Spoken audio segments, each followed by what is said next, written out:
Nix's Family by Reality Check, Chapter 18 and in case any of you are curious, the amount of time spent with Nix's family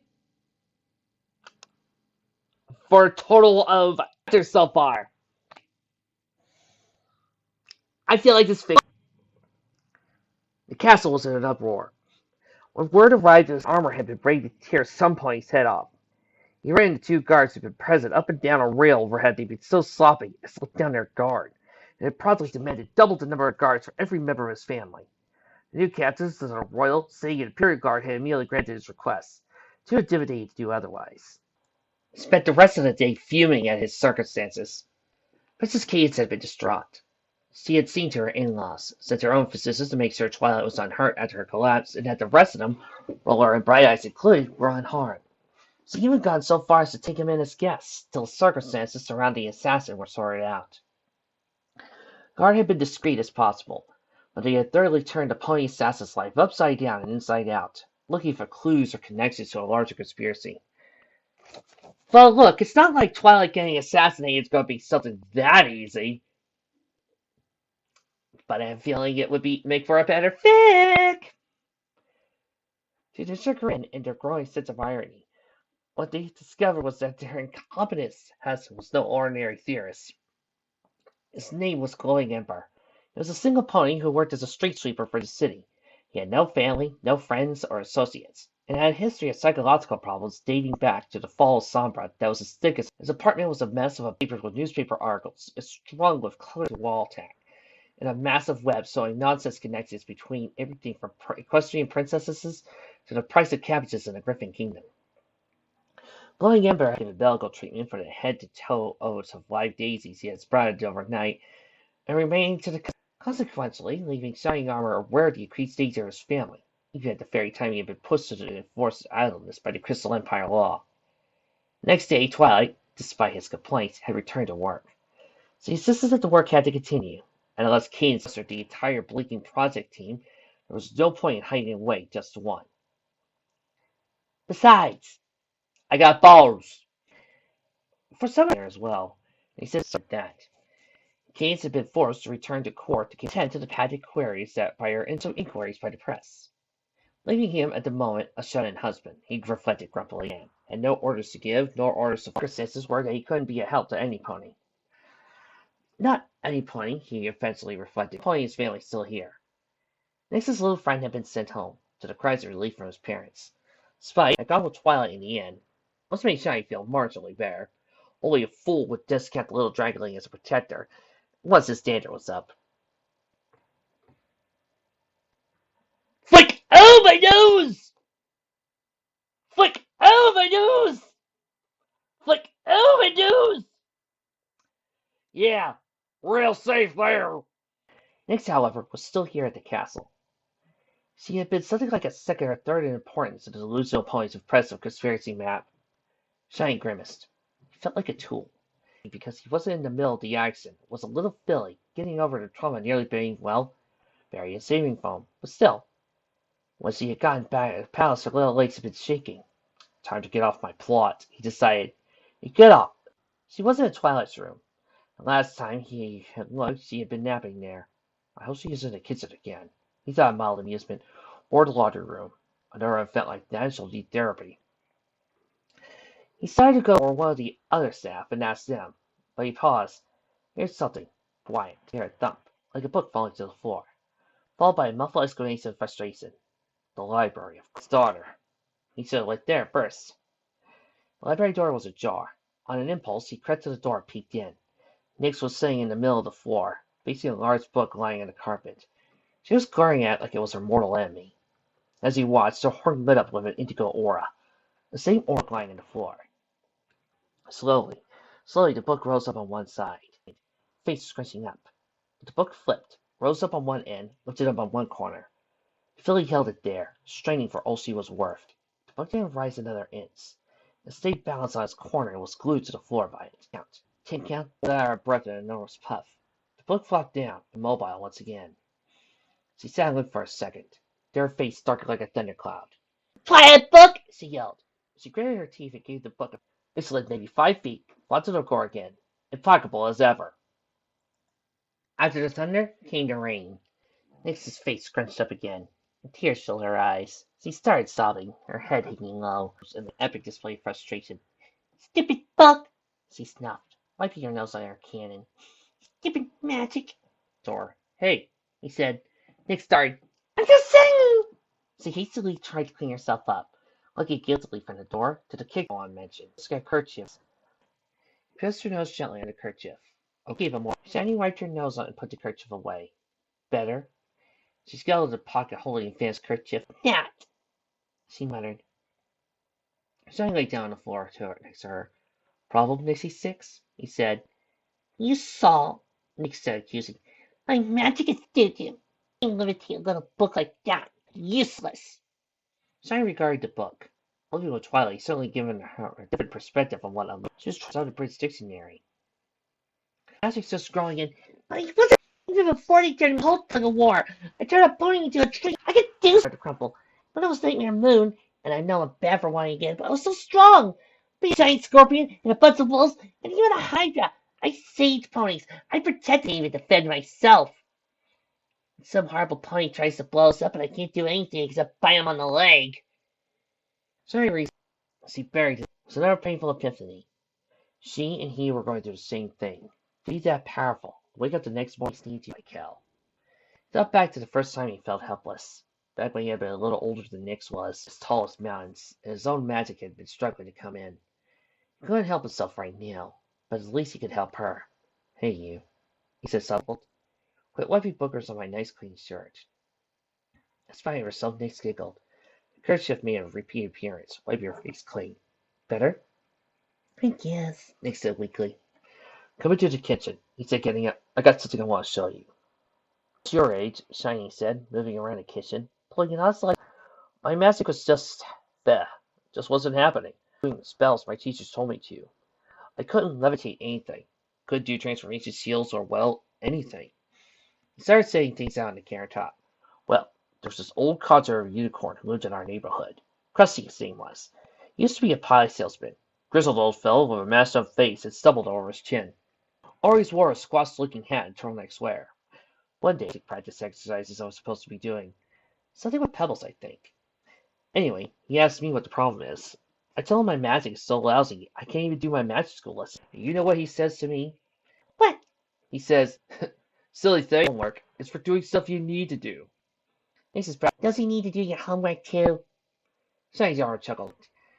His point wasn't about doing lessons or exercises. It was about getting things done that were useful. But what if your magic isn't strong enough to do useful stuff? Nyx pouted. I asked that too. Then he said it ain't what you got, it what you do with it. He squinted one eye and puffed out one cheek as he said it. The invitation made Nyx giggle. See, it wasn't about being strong, it was just a little. You could do a lot of useful stuff with just a little bit of magic if you're smart. He set a pitcher of water on the counter to it. Now, suppose I wanted to fill this cup full of water. Magic and pour, Nyx said very emphatically. Well, suppose I can't pick up the pitcher, he said. Nyx frowned and stumped. Shiny grinned. Well, for ours, I can stir the cup and dip it into the open pitcher. Fill it. Nyx face up. Oh, die. Or you could go over to the bathroom and fill it. Nyx, I think you're starting to make a mistake. Or you can go to the nearest river.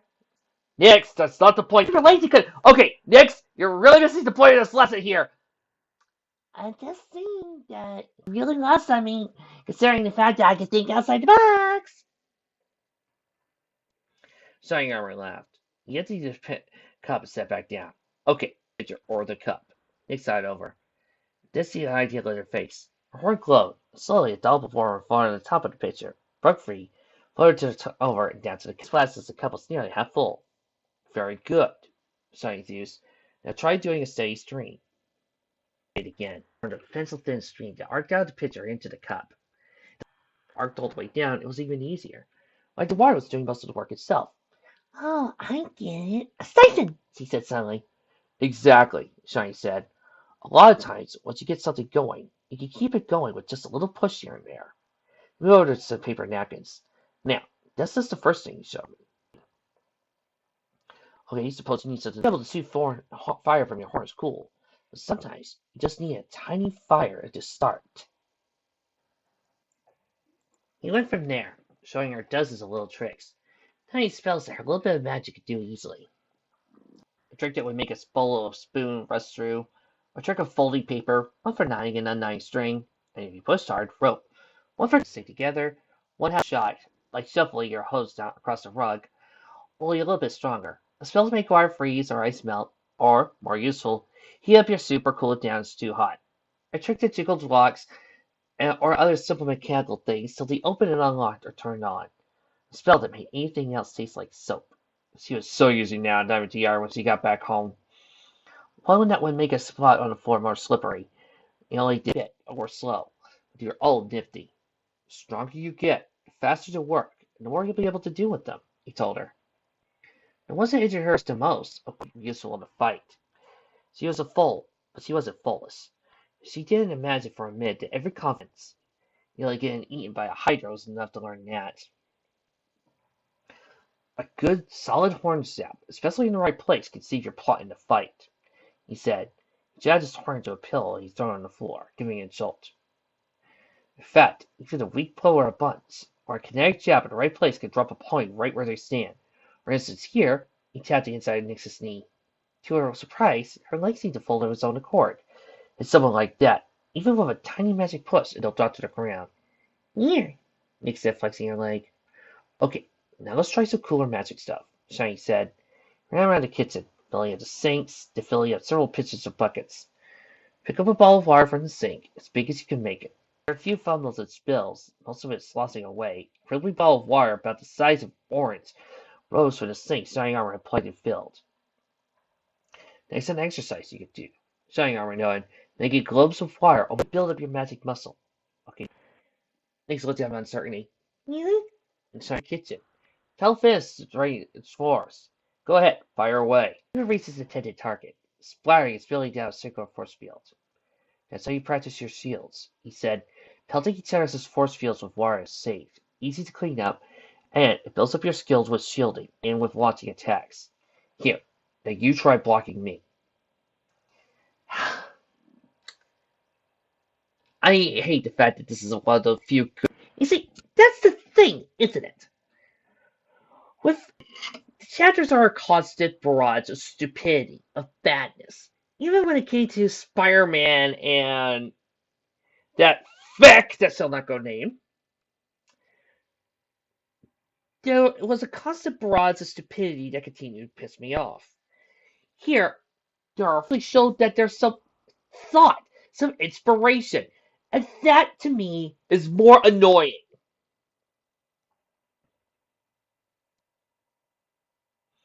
He's concentrated, building up the spell shining over his shoulder. A pale, shimmering indigo wall, about the size of a kite shield, appeared between her and Shiny. Wouldn't stop a real attack.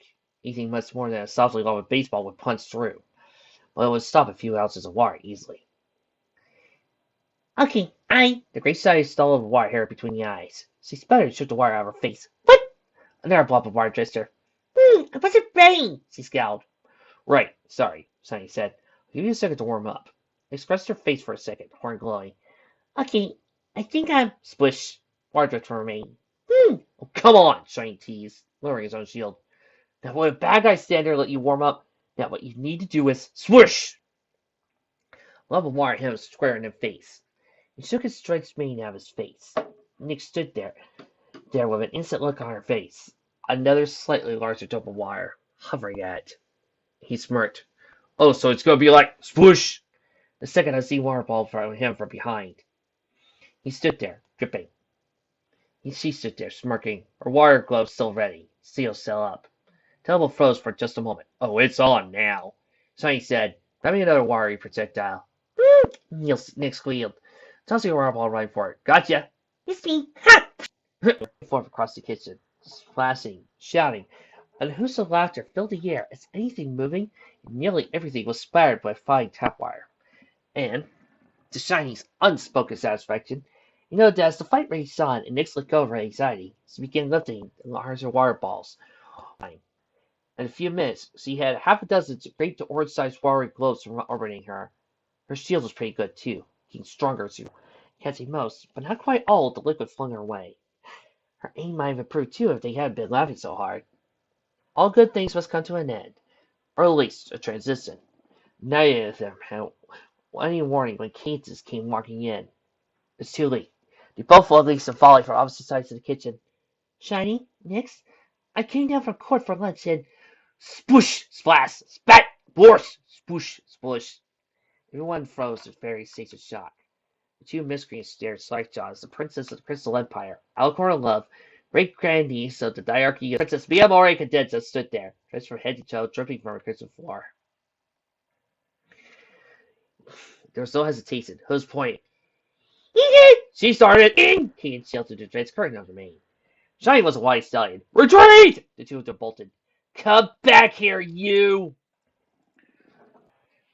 Well, as long as we keep this stuff to the stupid, pathetic, worthless political crap, I think I might be able to get through the rest of the story.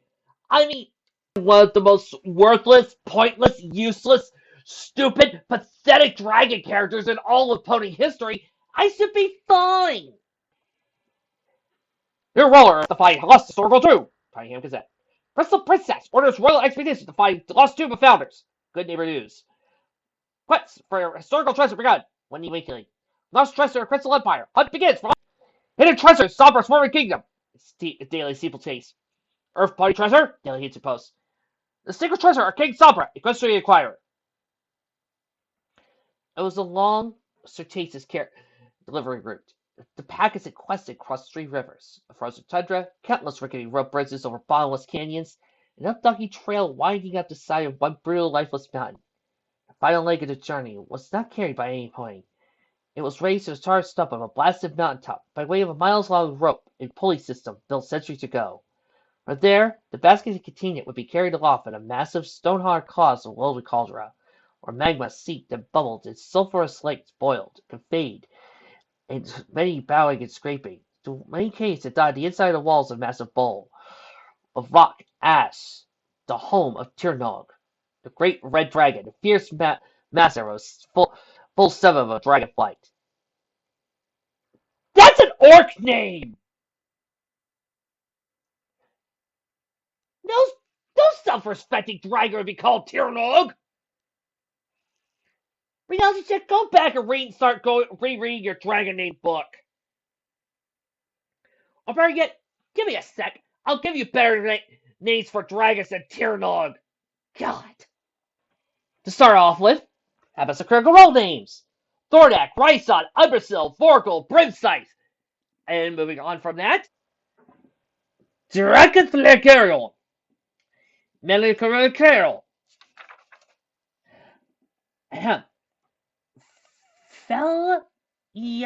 Felgocrelax, Several Turcoteres.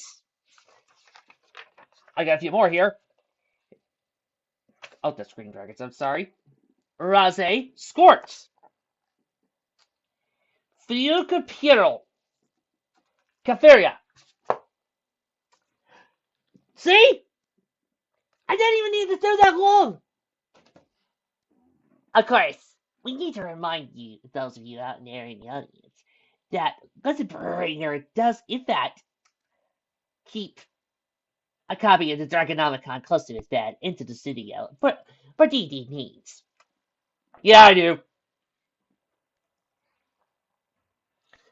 Of a full 7th of Dragonflight. The centuries-old resident who lived there would receive it with anticipation, carrying the wicker basket as if a fragile as an egg, and in those massive claws it was so deep into its innermost sanctum where it would open it to reveal what it cost such time and labor, painstaking care. Newspapers. Copies of every newspaper published in every corner of the world. Equestria, Zabrica, Salarabia, and more. In Dragonland, something as flammable as paper wasn't exactly common, and was consequential gems. Information. Any information was conveyed by word of mouth or another clumsier means. This is why you always lose in comparison to, because you guys don't know polymorph. You guys refuse to do polymorph, so thus you don't know information about Equestria. Shameful. The grueling, complicated system he had devised to get subscriptions to all his papers and magazines delivered right to his cave was worth 20. No, 100 times its cost. You know, you could just walk outside. Today, though, his precious packets of publications was intercepted, briefly, by a far smaller specimen than himself, whose impressive red coronation had led to Tierna gradually acknowledging him as his son. I forgot. I'm sorry, guys, but I didn't watch all of season 9. Grapple's sister is that cute brown girl, right? The Smolder, I think. Okay, just want to say to all you fans of Smolder and any of you who care for this guy as a brother, if he's in this story, I apologize for all I'm about to do. Now Drake took the basket from the dragon carrier, hastily threw him a call full of gems of payment, and absconded with the basket further to rubble surround streets to a retreat of pilot his eliciting plunder. Move over! It's too dark in here. Let me light a torch. There was the sound of someone lighting illuminating the cave. There was a smart smack, and the flame went out. Ow! Stop that, you moron! If my old man finds out what these are. There was some muffled grunting and the sound of glass scraping on metal. A tiny flame glimmered in the darkness, catching on a wick. Slowly it caught, filling the teenager's cavern with light. Garble! Garble? You are trying to pin Garble? That worthless representation of every wrong creature! You put him into the story. Reality check. What part of you, with her family, learning and growing with her family, makes you think, you know what the story needs? That useless piece of shit from that one bad episode. Yep, I could totally use that. I. Where did you come up with that idea? I think I'm pretty positive that I could get everybody united on their hatred of this guy. Hell, I hate Garble so much that even though I know that there is a certain episode he actually has reasons for being an asswipe, I am this close to ignoring that. That's how much I despise him. As a matter of fact, the only reason why he's going to get away with anything and any fix that I write is that, in it a little, and I'll probably have a scene of him begging for Twilight for forgiveness. But no. Yes, Peter! Ugh! Garble carefully lowered the lid on the storm lamp and adjusted the wick. There, better. What is that thing? Grundle asked, tapping the glass of the claw tip. He scratched his ponderous belly with his free hand. Don't touch it, you'll break it. It's called a lantern. Found it burned out in a caravan. The lick it and lights up the room. Cool, huh? Garble said. You're dragons, not cavemen! Cool, Scrag. It filled with. You want to know? Trust me. Come on, tell. Well, let me put it this way. A breath ain't the only thing that comes out of us that's flammable, Garble said, smirking. The others thought this over for a second. Ooh, Grundle said, wiping his hand on the floor. Oh, man, dude, tell us stuff like that beforehand. Right. Whatever, Blitz, the White Dragon said. No. I will let you get away because they're evil assholes, but don't insult white dragons. They have a hard enough time as it is. He crowded in to look at the papers Garble was sifting through. What are we doing this for anyway? I gotta look at the last load of papers my old man got. They're sure to run a follow-up. There's stuff going down in the Crystal Empire you won't go believe. You know, Garble makes me think of Bakuo. In that Bakuo is very poorly written, it's got no character development, and I despise him! Crystal Empire, Rockjaw muttered, scratched his oversized chin. Flans brushed his dripping yellow crest out of his eyes. Someplace full of wussy ponies, he said. Hey man, don't you underestimate those wussy ponies. My dad, he got killed by a group of adventuring ponies, man! Yeah, granted he took one of them down, but they killed him, man! They used his scales for armor! Why do you think they're wussies, huh? What, just because they're girlies, huh? Ever watch your brothers get stabbed in the back while they were angry? Huh? Did you? I'm sorry, bro. I'm clutch fucking ponies! So fuck you! Fuck all of you! I can't deal this! Here it is. Check it out. Whatever. Out of the pile it opened up. It was a double-page spread titled Lost Treasure of King Sombra. And Pony Protege seek ancient lost treasure with their crystal land. Garble held up the paper triumphantly so all could see. You guys recognize any of these losers? He gloated. Below and behind the blaring headline was a wide-angle palace banquet. Royal family. Princess Cadence, shining armor. Twilight to Podium and mid-pony Spike. Hey, it's that little twerp for the jamming a claw to picture of Spike. Garble fragile. Turned out would expect a little. It's that run who stole our egg. And look, he pointed a puzzy little ball of feathers around Spike's soul. A pet things out there. Yeah, Grundle said. The crew of teenage dragons. The fact that they had planned to merely smash the rates of enemy. It sucks. What's the point, Garble? The point? Garble said, disbelieving. Didn't you see the headline? Yara stared at him. You didn't. He paused. You can't read the headline, can you? No denials. That was when Ember came in. This is a twerp and his little purple pony friend. I'm looking for lost treasure King Sombra. Who's Sombra? Rockjaw cried. See, this is why my old parent runs this joint. No, that would be Ember's daddy. You remember. Dragon Lord! I mean, granted, that's later on information, and personally, I prefer Watson again. I think I will, because that's a lot more fun than this.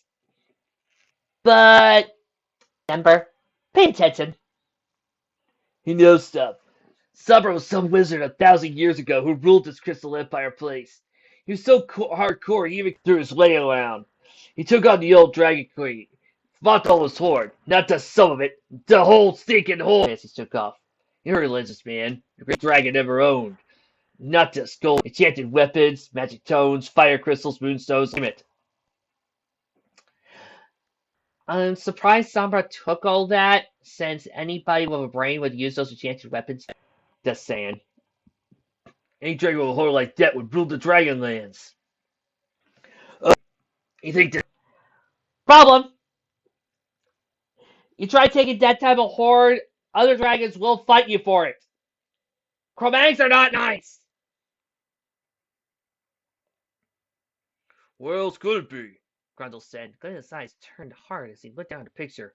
Those little runs first to have the first pick of it when they find it, the ass growled. This dragon treasure belongs to Dragon Claws, not with little puny ponies or their phony dragon pets. You're mocking our family! I did not lose my brothers and sisters just because you get the chance to mock them! Look, I'm sorry, it's just that... No, you're not sorry! You're never sorry, Grundle! Every single time we try to talk about ponies, you mock them. And I'm sitting back here, scared. Scared for knowing that one day you're a tough dragon slayer. And then what? All it takes is... You're all teens. We're all... It's going to take just one dragon slayer longsword for... And... You'll all be... A good stop. You guys... Then he would kill you all! A good dragon slayer knows how to armor themselves up. What do you think's going to happen to us? But no. You guys mocked them.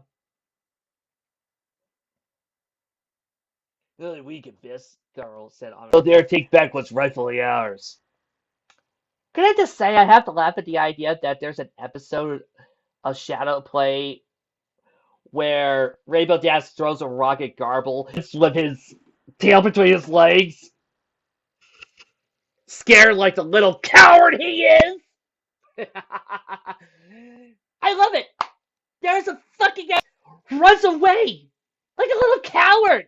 Because Rainbow Dad threw a... Take that, Garble! Bite me! Bite me hard!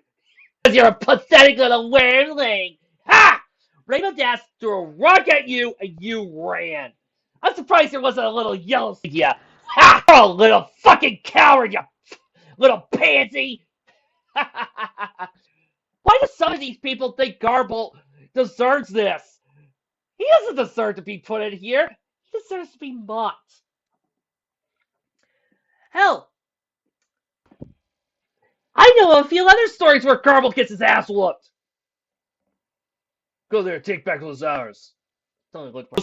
Just the six of us against a whole empire of ponies? Fight said in surprise.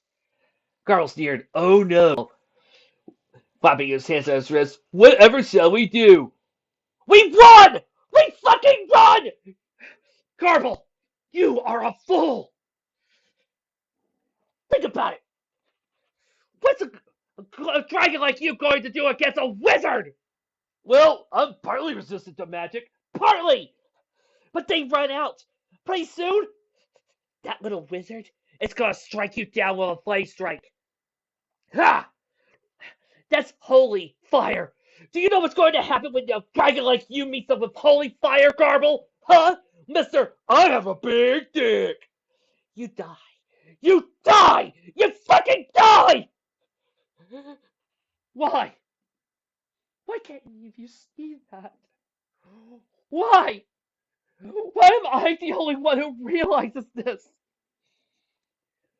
We're not fighting against a bunch of nanny-baby ponies. We're fighting against wizards! We're fighting against sorcerers and warlocks! We're fighting against fucking barbarians and warriors! Tell me, Garble, have you ever thrown a punch? Well, a little. No, you haven't. Because you use your fear and the fact that you're a red dragon to get you what you want. I have thrown a punch! You think I want to fight against that? No! You! All of you! You can go on your little suicide raids! You can go off and kill yourselves, kill friends with you in the first place! And thus, then Thor off to find his own blue dragon horn, a good and respected leader, to the point where he helped out several sea ponies in the days past. It's just the same. You big wussies. Yeah, us against the whole entire empire of ponies. The weeniest things on earth. And then Fluttershy becomes the Dragon Lord. Hi there. Take that. Purple was supposed to be Celestia's super masculine student, and we ran her off without even trying. Because Twilight didn't want to fight you. You weren't worth it! And these ponies ain't even in a magical kind. Look. You want to know something silly about your little idea? Darth Lakes, you guys went after them. You all lost. Almost killed by dumping a whole bunch of rocks on you. And you, Garble? You got your eye gouged out. No, not stuck. Gouged out. I gotta love it when some people think that I'm having these girls being killers. No, I'm having them be fighters. Because what some people don't get is that these girls are fighters. They're badasses. They're heroes. You think they're just gonna stand around and let these... No! They're gonna stand up for what they believe in, and they're going to fight. So, anybody want to disagree with me? Come on! I'm waiting. No horn, no horn, no horn here either. Well, he is right. I mean, what if they got bows and arrows? Dragon Slayer's arrow. We're dead! But back to the double pay spread. Even though Namby Baby Pony leaders, the Nambiest one. Consider that Bahamut teaches that we should respect love. Look, I'm just saying, look! Give me a chance, guys! I just want to be a bully character! I want to be one note and pathetic! I don't want to even be a reality check fic! No! Can we just cut out the rest of this? Sir Garble, sir, we'll let you cry. still here for? Can't you see Garble's hurting? Hey!